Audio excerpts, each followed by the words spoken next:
ಯಡಿಯೂರಪ್ಪರವರು ಮುಖ್ಯಮಂತ್ರಿ ಆಗಿದ್ದಾಗ ನೇಕಾರರಿಗೆ ಒಂದು ಸ್ಪೆಷಲ್ ಪ್ಯಾಕೇಜ್ ಅಂತ ಮಾಡ್ತಾರೆ. ಎಷ್ಟರ ಮಟ್ಟಿಗೆ ಅದು ಕಾರ್ಯನಿರ್ವಹಿಸ್ತು? ನೋಡ್ರಿ, ಅವರು ಬಂದಾಗ ಸಾಕಷ್ಟು ಯೋಜನೆಗಳನ್ನು ನೇಕಾರರಿಗೆ ಕೊಡಮಾಡಿದ್ರು. ಅವೆಲ್ಲವನ್ನೂ ಜಾರಿಯಾಗ್ಯಾವ. ಅದರ ಈಗಿನ ಸ್ಥಿತಿ ಒಳಗೆ ಏನೈತಿ, ಪವರ್ಲಿಮ್ ಆಗಲಿ ಕೈಮಗ್ಗ ಆಗಲಿ, ಇವರು ಈ ನಿಗಮಗಳಿಗೆ ಸಪ್ಲೈ ಮಾಡುವಂಥ ಬಟ್ಟೆಯನ್ನು ಈ 3 ನಿಗಮಗಳಿಗೆ ಹಂಚಿಕೊಡುವಂಥ ಕೆಲಸ ಆಗಬೇಕು. ಇದಾದ್ರೆ ಈ ನಿಗಮಗಳಿಗೆ ಶಕ್ತಿ ಬರ್ತದೆ.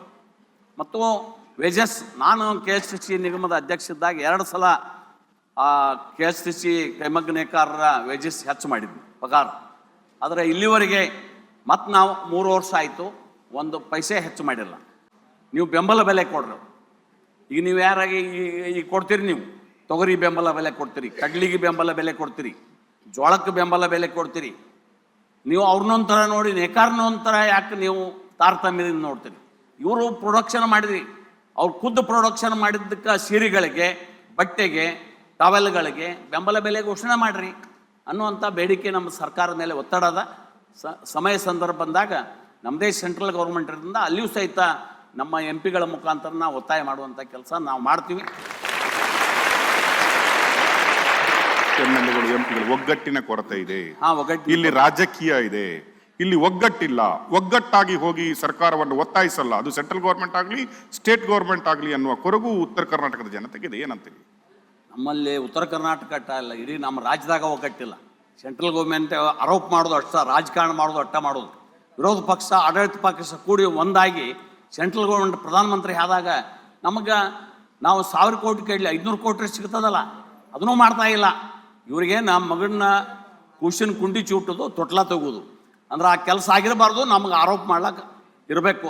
ಇದರಿಂದ ಜನ ಸಾಯ್ಬೇಕು. ಗಂಡ ಹೆಂಡತಿ ಜಗಳದೊಳಗೆ ಕೂಸು ಬಡವಾದಂಗೆ ಈ ಉತ್ತರ ಕರ್ನಾಟಕ ಜನ ಸಾಯ್ತಾ ಇದ್ದಾರೆ. ಇದರ ಅರಿವು ಸರ್ಕಾರಕ್ಕೆ ಬೇಕು, ಇಷ್ಟ ನಾ ಹೇಳೋ. ಈಗ ಇದೇ ದಕ್ಷಿಣ ಕರ್ನಾಟಕ ಆಗಿದ್ದಾರೆ, ಇವ್ರನ್ನ ಅಲ್ಲೇ ನಿಲ್ಲಿಸ್ತಿದ್ರು ಹಾದ್ಯಾಗ. ಅಲ್ಲಿ ನಮ್ಮಲ್ಲಿ ಶಕ್ತಿ ಇಲ್ಲ, ಅದು ನಮ್ಮ ರೈತರು ಒಕ್ಕಟ್ಟಿಲ್ಲ, ನಮ್ಮ ಜನ ಒಕ್ಕಟ್ಟಿಲ್ಲ. ನಮ್ಮಲ್ಲಿ ರಾಜಕಾರಣ ಬೆರೆಸ್ತಾರ, ಜಾತಿ ಬೆರೆಸ್ತಾರ. ಹೀಗಾಗಿ ನಮ್ಮಲ್ಲಿ ಅಸಂಘಟಿತಗೆ ಇದ್ದ ಕಾರಣಕ್ಕಾಗಿ ನಮಗೆ ಅನ್ಯಾಯ ಆಗ್ತದೆ ಅನ್ನುವಂಥ ಮಾತನ್ನು ಹೇಳ್ತೀನಿ. ನಿಮ್ಮ ಕ್ಷೇತ್ರದ ಜನತೆ ನಿಮ್ಮ ಮುಂದೆ ಇದ್ದಾರೆ, ನಿಮಗೆ ಪ್ರಶ್ನೆ ಕೇಳುವವರಿದ್ದಾರೆ. ಅವರು ಅಳಲು ಕೊರಗುಗಳನ್ನು ನಿಮ್ಮ ಮುಂದೆ ಇಡ್ಲಿಕ್ಕಿದ್ದಾರೆ. ಅದಕ್ಕಾಗಿ ನಿಮ್ಮನ್ನು ಅವರ ಮುಂದೆ ಇವತ್ತು ಕೂರಿಸಿದ್ದೀವಿ. ಈಗ ಬಾಗಲಕೋಟೆ ಕ್ಷೇತ್ರದ ಜನತೆ ಸಿದ್ದಿ ಸೌದಿ ಅವರಿಗೆ ನೇರ ಪ್ರಶ್ನೆ. ಇಲ್ಲಿ ನಮ್ಮ ಪ್ರಶ್ನೆಗಳಿಗೆ ಉತ್ತರ ಕೊಡಲಿಕ್ಕೆ ಒಂದು ಈ ಮಾಧ್ಯಮದ ಮೂಲಕ ಆಯೋಜನೆ ಮಾಡಿಕೊಟ್ಟರೆ ತಮಗೆ ಧನ್ಯವಾದಗಳು. ಮಾನ್ಯ ಶಾಸಕರು ಆ ಭಾಗದ ನೇಕಾರರಿಂದಲೇ ಅತಿ ಹೆಚ್ಚು ನೇಕಾರರಿರುವಂಥ ಕ್ಷೇತ್ರದಲ್ಲಿ ಅವರಿದ್ದಾರೆ. ನೇಕಾರ ಬಗ್ಗೆ ಭಾಳಷ್ಟು ಮಾರ್ಮಿಕವಾಗಿ ಮಾತನಾಡಿದರು. ಅವರ ಮನೆಯ ಬಾಜುಕಣ ಒಂದು 40 ವರ್ಷದಿಂದ ಒಂದು 500-600 ಕುಟುಂಬಗಳ ವಾಸ ಮಾಡಕತ್ತೇವೆ ನೇಕಾರರು. ಅವ್ರಿಗೆ ಇನ್ನೂವರೆಗೂ ಚೀಟಿಯ ಸೂತಾರಿಲ್ಲ, ಮೂಲಭೂತ ಸೌಲಭ್ಯಗಳಿಲ್ಲ. ಒಂದು. ಎರಡನೇದಾಗಿ ತಾವೇನು ಅಧ್ಯಕ್ಷರಾಗಿದ್ರಿ ಆ ಸಮಯದೊಳಗೆ 100 ಕೋಟಿ ರೂಪಾಯಿಗಳ ಅವ್ಯವಹಾರ ಆಗೈತಿ. ಅದ್ರ ಬಗ್ಗೆ ತಾವು ಎಲ್ಲೂ ಮಾತಾಡೋಕ್ಕೂ ತಯಾರಿಲ್ಲ. ಅದಕ್ಕೆ ತಾವು ಹೊಣೆಗಾರರು ಹೌದು ಅಲ್ಲೋ ಅನ್ನುವಂಥದ್ದು ಉತ್ತರ ನಮಗೆ ಇವತ್ತು ಬೇಕಾಗೈತೆ. ಅಲ್ಲೇನು KSTC ಕಾಲನಿ ಅದ, ಅದು 50 ಎಕರೆ, ಅದು ಫಾರೆಸ್ಟ್ ಲ್ಯಾಂಡ್ ಅದ, ರಿಸರ್ವ್ ಫಾರೆಸ್ಟ್. ಹಿಂದೆ ಎಂದೋ ಕೊಟ್ಟಿದಾರ ಲೀಸ್ ಮ್ಯಾಗ, ಲೀಸ್ ಅವಧಿ ಮುಗ್ದೋದಿ. ನಿಮ್ಗೆಲ್ಲರಿಗೆ ಹೇಳ್ರಿ, ರಿಸರ್ವ್ ಫಾರೆಸ್ಟ್ ನಮಗೆ ಹಕ್ಕುಪತ್ರ ಕೊಡಕ್ಕೆ ನಮಗೆ ಬರ್ತೈತೇನು? ಬರಂಗಿಲ್ಲ. ಅದು ಸುಪ್ರೀಂ ಕೋರ್ಟ್ಗೆ ಹೋಗ್ಬೇಕು, ಇಲ್ಲಿಂದ ಸ್ಟೇಟ್ ಗೌರ್ಮೆಂಟಿಂದ ಹೋಗ್ಬೇಕು. ಅವ್ರು ಮೊನ್ನೆ ಸ್ಟ್ರೈಕ್ ಮಾಡಿದರು.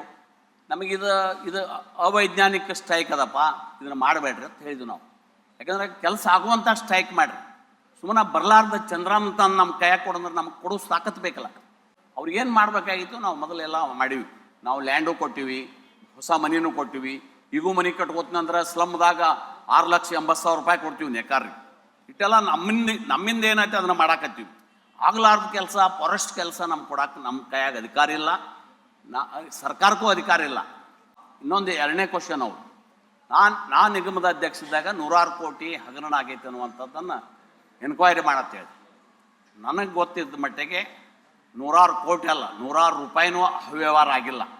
ನಾನು ಅಧ್ಯಕ್ಷ ಇದ್ದಾಗ 50 ಕೋಟಿ ರೂಪಾಯಿ ಲಾಭ ಮಾಡಿಕೊಟ್ಟೇನೆ. ಅದಕ್ಕೆ ಇಟ್ರಾಗ ಮುಳುಗಿ ಹೋಗಿತ್ತ, ಅದನ್ನು ಉಳಿಸುವಂಥ ಕೆಲಸ ನಾ ಮಾಡೀನಿ, ಸಿದ್ದು ಸೌದಿ ಮಾಡ್ಯಾರ. ಅದನ್ನು ತಿಳ್ಕೊಂಡು ಮಾತಾಡ್ಬೇಕು. ಯಾರೋ ರಾಜಕಾರಣಕ್ಕೆ ಮಾತಾಡ್ತಾ ಅದನ್ನು ನಾವು ಮಾತಾಡ್ರೆ ಸಿದ್ಧ ಮಾಡ್ರೆ, ಪ್ರೂಫ್ ತಂದು ತೋರಿಸ್ರಿ. ಯಾವುದೇ ಒಂದು ಗುಂಟೆ ಜಮೀನು ನಾವು ಮಾರಿಲ್ಲ. ಅದ್ರದ್ದು ನಾವು ಲಾಭ ಮಾಡಬೇಕಂತ ಈ ಪೆಟ್ರೋಲ್ ಪಂಪ್ ಯೋಜನೆ ಜಾರಿಗೆ ತಂದೇನೆ ನಾನು. ಅದನ್ನು ಮುಂದುವರ್ಸೋದು ಆಗಿಲ್ಲ ಈ ಸರ್ಕಾರಕ್ಕೆ. ನೋಡ್ರಿ, ನೀವು ಪ್ರೂಫ್ ತೊಗೊಂಬರ್ಲಿ. ಅವ್ರು ಯಾವಾಗ ಪ್ರೂಫ್ ತೋರಿಸ್ತಾರೆ? 100 ಕೋಟಿ ಬೇಡ, ಬರೇ ಒಂದು 10,000 ನನ್ನಿಂದ ದ್ರೋಹ ಆಗಿದ್ರೆ ನಾನು MLA ಗಿರಿಗೆ ರಾಜೀನಾಮೆ ಕಟ್ಟಿ ಮನೆಗೆ ಹೋಗ್ತೀನಿ. ಸುಮ್ಮನೆ ಆರೋಪ ಮಾಡೋದು ಬೇಡ. ತಾವು ಅಧ್ಯಕ್ಷರಿದ್ದಾಗ ಅವ್ಯವಹಾರ ಆಗಿಲ್ಲ ಅಂತಂದ್ರೆ ಅಲ್ಲಿ MD ಮತ್ತು ಅವ್ರ ಜೊತೆಗಿರುವಂಥವ್ರು 3 ಜನರು ಯಾಕೆ ಸಸ್ಪೆಂಡ್ ಆದರು? ಅವ್ರನ್ನ ಯಾಕೆ ಸಸ್ಪೆಂಡ್ ಮಾಡೋ ಪರಿಸ್ಥಿತಿ ಬಂತು? ರಾಜಕಾರಣ ರೀ, ರಾಜಕಾರಣ ಅಲ್ಲ ಸರ್. ದಯವಿಟ್ಟು ದಾರಿ ತಪ್ಪಿಸ್ಬೇಡ್ರಿ. ನಮ್ಮ ಇಲ್ಲ ತಗೊಂಬರಿ ಏನ್ರಿ ಪ್ರೂಫ್ ಅಲ್ಲ ಪ್ರೂಫ್ ಆತ್ರಿ. ಮತ್ತೆ ತನಿಖೆ ಅಲ್ಲ, ಅವ್ಯವಹಾರ ಆಗ್ಲಿಲ್ಲ ಅಂದ್ರೆ ತನಿಖೆ ಯಾಕೆ ನಡೆದೈತಿ? ಬೇಡ, ತನಿಖೆ ಯಾಕೆ ನಡೆದೈತಿ? ಮತ್ತೆ ಅವ್ರು ಯಾಕೆ ಸಸ್ಪೆಂಡ್ ಆದ್ರು? ನೀವು ಅಧ್ಯಕ್ಷರಿದ್ದಾಗ ಅದಾಗೈತಿ, ತಾವು ಹೊಣೆಗಾರ ಹೌದಲ್ಲೋ? ತಿರುಗಿ ಅವರ ಯಾರು ಸಸ್ಪೆಂಡ್ ಮಾಡ್ಯಾರ ಅವ್ರು ಕೇಳ್ರಿ, ಇದನ್ನ ಕ್ವಶನ್ ನನಗೆ ಕೇಳೋದಲ್ಲ.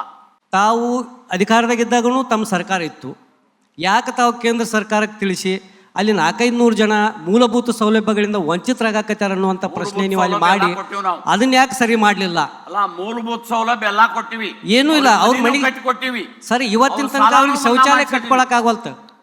ಆನ್ಸರ್ ಉತ್ತರ ಕೊಡ್ಲಿಕ್ಕೆ ಬಿಡಿ. ಇವತ್ತಿನ ತನಕ ಅವ್ರಿಗೆ ಶೌಚಾಲಯ ಕಟ್ಕೊಳಕ್ ಆಗವಲ್ತ. ಉತ್ತರ ಕೊಡ್ಲಿಕ್ಕೆ ಬಿಡಿ ಪ್ಲೀಸ್. ನೋಡ್ರಿ, ಅವ್ರದ್ದು ಮೂಲಭೂತ ಸೌಲಭ್ಯ ಏನೂ ಕೊರತೆ ಇಲ್ಲ. ಆ ಕಾಲನಿ, ಇಡೀ ಕಾಲನಿ CC ರೋಡ, CC ಗಟ್ರ, ಶೌಚಾಲಯ, ಕುಡಿಯುವ ನೀರಿಂದು ಮತ್ತು ಆಶ್ರಯ ಮನೆಗಳನ್ನು ಕಟ್ಟಿಕೊಡಿಸುವಂಥ ಕೆಲಸ ನಾವು ಮಾಡಿ. ಮೂಲಭೂತ ಸೌಲಭ್ಯ ಕೊರತೆ ಇಲ್ಲ. ಅದ್ರ ಹಕ್ಕುಪತ್ರ ಕೊಡಕ್ಕೆ ನಮಗೆ ಅಧಿಕಾರ ಇಲ್ಲ.